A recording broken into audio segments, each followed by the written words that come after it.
ಇವತ್ತ ಆಗಸ್ಟ್ 20ನೇ ತಾರೀಕು ಗುರುವಾರ ಗೃಹಲಕ್ಷ್ಮಿಯರಿಗೆ ಗುಡ್ ನ್ಯೂಸ್ ಅನ್ನ ತಿಳಿಸ್ಕೊಡ್ತಾ ಇದೀನಿ. ಹೌದು ಸ್ನೇಹಿತರೆ, ಇನ್ನು ಯಾರಿಗೆ ಹೊಸ ಕಂತು 32ನೇ ಕಂತಿನ ಹಣ ಬಂದಿಲ್ಲ ಅವರ ಖಾತೆಗಳಿಗೆ ನೇರವಾಗಿ ಹಣ ಜಮಾ ಆಗ್ತಾ ಇದೆ.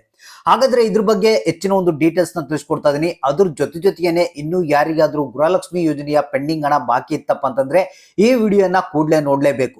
ಯಾಕಂದ್ರೆ ಒಂದು ಕಡೆಗೆ ಏನಪ್ಪಾ ಅಂದ್ರೆ ರಾಜ್ಯ ಸರ್ಕಾರ ಗೃಹಲಕ್ಷ್ಮಿ ಯೋಜನೆಗೆ ಹೊಸ ಅರ್ಜಿಯನ್ನ ಸಲ್ಲಿಸಬೇಕಂತ ಹೇಳಿದೆ. ಅದ್ರ ಬಗ್ಗೆ ಬಹಳಷ್ಟು ಟೆನ್ಷನ್ ಇದೆ. ಈಗ ಅನೌನ್ಸ್ ಕೂಡ ಮಾಡಿದೆ ಹೊಸ ಅರ್ಜಿಯನ್ನ ಯಾವ ರೀತಿ ಎಲ್ಲಿ ಸಲ್ಲಿಸಬೇಕು, ಏನ್ ಮಾಡ್ಬೇಕು ಅನ್ನೋದ್ರ ಬಗ್ಗೆ. ಅದ್ರ ಬಗ್ಗೆ ಬಹಳಷ್ಟು ಮಂದಿ ಕುತೂಹಲದಿಂದ ಕಾಯ್ತಾ ಇದ್ದಾರೆ.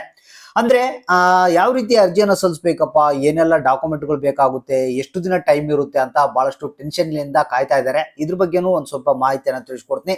ಹಾಗಾದ್ರೆ ಬನ್ನಿ, ಇವತ್ತ 32ನೇ ಕಂತಿನ ಹಣಕ್ಕಾಗಿ ಕಾಯ್ತಾ ಇದ್ದಾರೆ. ಈಗ ನಿಮಗೆ ಗೊತ್ತಿರ್ಬೋದು, ಕೆಲವು ಒಂದು 2 ವಾರದಿಂದ 32ನೇ ಕಂತಿನ ಹಣ ಬಿಡುಗಡೆ ಆಗ್ತಾ ಇದೆ.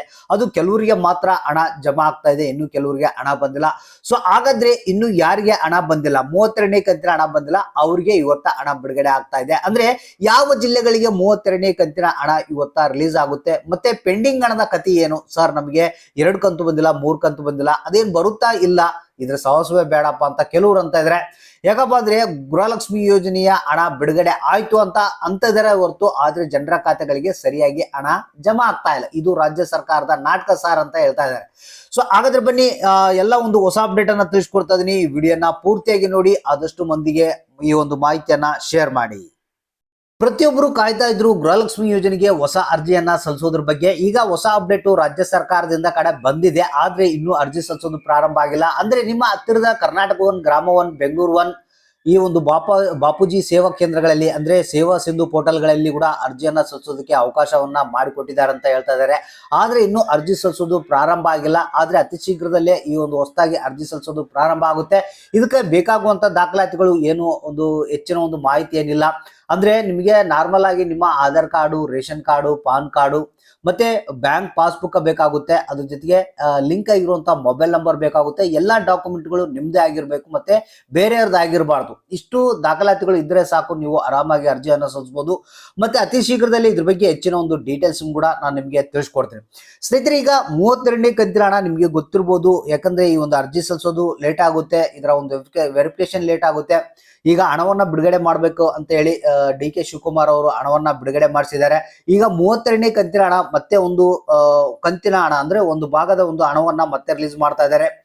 ಈ ಜಿಲ್ಲೆಗಳಿಗೆ ಇವತ್ತ 32ನೇ ಕಂತಿನ ಹಣ ಬಿಡುಗಡೆ ಆಗ್ತಾ ಇದೆ. ವಿಜಯಪುರ, ಮೈಸೂರು, ಚಾಮರಾಜನಗರ, ರಾಯಚೂರು, ಚಿಕ್ಕಬಳ್ಳಾಪುರ, ರಾಮನಗರ, ಚಿಕ್ಕಮಗಳೂರು, ಶಿವಮೊಗ್ಗ, ಚಿತ್ರದುರ್ಗ, ತುಮಕೂರು, ದಕ್ಷಿಣ ಕನ್ನಡ, ಉಡುಪಿ, ದಾವಣಗೆರೆ, ಉತ್ತರ ಕನ್ನಡ, ಧಾರವಾಡ, ಯಾದಗಿರಿ, ಗದಗು, ಬಳ್ಳಾರಿ, ಕಲಬುರಗಿ, ವಿಜಯನಗರ, ಹಾಸನ ಅಂತ ಹೇಳಿದ್ದಾರೆ.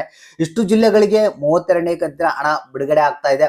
ಅದ್ರ ಜೊತೆಗೇನೆ ಇಲ್ಲಿ ಏನಪ್ಪಾ ಅಂದ್ರೆ ಬಹಳಷ್ಟು ಮಂದಿ ಕಾಯ್ತಾ ಇರುವಂತದ್ದು ಪೆಂಡಿಂಗ್ ಹಣ. ಕೆಲವ್ರಿಗೆ 2 ಕಂತು 3 ಕಂತು ಬರ್ಬೇಕಂತ ಹೇಳ್ತಾ ಇದಾರೆ. ಆದ್ರೆ ಕೆಲವೊಂದು ಟೆಕ್ನಿಕಲ್ ಎರರ್ಸ್ ಲಿಂದಾಗಿ ಕೆಲವ್ರಿಗೆ ಇನ್ನೂ ಬಾಕಿ ಇದೆ.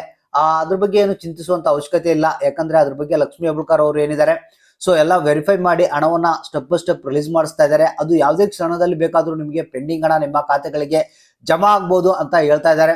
ಸೊ ಒಂದು ವೇಳೆ ನಿಮಗೆ ಹಣ ನಿರಂತರವಾಗಿ ಯಾವುದೇ ಹಣ ಬಂದಿಲ್ಲ ಅಂದ್ರೆ ನೀವೇನ್ ಮಾಡ್ಬೇಕು, ತಾಲೂಕು ಪಂಚಾಯತ್ಗಳಿಗೆ ಒಂದ್ಸಲ ವಿಸಿಟ್ ಮಾಡಿ, ಮತ್ತೆ ಮಹಿಳಾ ಮತ್ತು ಮಕ್ಕಳ ಕಲ್ಯಾಣ ಅಭಿವೃದ್ಧಿ ಇಲಾಖೆ ಏನಿರುತ್ತೆ ಅಲ್ಲಿಗೆ ಒಂದ್ಸಲ ವಿಸಿಟ್ ಮಾಡಿ. ಸೊ ನಿಮ್ಗೆ ಏನು ಹಣ ಯಾವಾಗ್ಲಿಂದ ಬಂದಿಲ್ಲ ಅಂತ ಅನ್ನೋದ್ರ ಬಗ್ಗೆ ಸ್ವಲ್ಪ ಮಾಹಿತಿಯನ್ನು ಕೊಟ್ರೆ ಅಲ್ಲಿ ನಿಮ್ಗೆ ಆ ಒಂದು ಪ್ರಾಬ್ಲಮ್ ನ ಸಾಲ್ವ್ ಮಾಡ್ತಾರೆ. ಸೊ ಹಾಗಾದ್ರೆ ಅಕೌಂಟ್ ಅನ್ನ ಇವತ್ತು ಚೆಕ್ ಮಾಡ್ತಾರೆ. ಯಾವುದೇ ಕ್ಷಣದಲ್ಲಿ ಬೇಕಾದ್ರೂ ನಿಮ್ಗೆ 32ನೇ ಕಂತಿನ ಹಣ ಜಮಾ ಆಗ್ಬೋದು. ಹಾಗಾದ್ರೆ ಯಾರಿಗೆ ಹಣ ಬಂತು, ಯಾರಿಗೆ ಇಲ್ಲ ಅನ್ನೋದನ್ನ ತಪ್ಪದೆ ನಮಗೆ ಕಮೆಂಟ್ ಮಾಡಿ ತಿಳಿಸಿ.